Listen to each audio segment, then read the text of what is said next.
درانه کتونکو السلام علیکم. زه محمد سلمان همدرد د حق غږ پښتو چینل خبري لنډیز کې ستاسو کوربه اوس تاسو پام را اړوم د مهمو خبرونو لنډیز ته. امنیت او استخباراتو په برخه کې د امریکا د دفاع وزارت پینټاګون مرستیال رونالډ موټاری ویلي چې ممکن امریکایي پوځیان بیرته افغانستان ته وګرځي. نوموړي د امریکا د استازو جرګې په یوه اجتماعي غونډه کې ویلي چې د نوموړي دفتر افغانستان ته د پوځیانو پر احتمالي بیرته تګ کار کوي. یوه ډله امریکایي سناتوران د امریکا د بهرنیو چارو وزارت ته یوه نوې لایحه لیږلې چې له مخې یې په افغانستان کې د امریکایي ځواکونو افغان همکارانو ته باید د ویزې ورکړه اسانه کړل شي. د ناټو مومنشي یونس سټولټنبرګ وایي د دې سازمان په سرمشرۍ کې د نورو موضوعاتو ترڅنګ پر افغانستان هم بحث کیږي.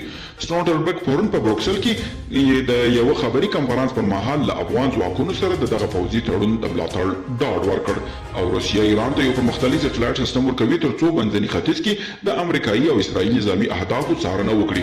واشنگټن پوسټ وایي چې روسیه به نږدې راتلونکي کې ایران ته د جاسوسي یو پرمختللی سټلایټ سیستم ورکړي چې هدف به یې په منځني ختیځ کې د امریکایي او اسرائیلي نظامي د مرکزونو څار وي.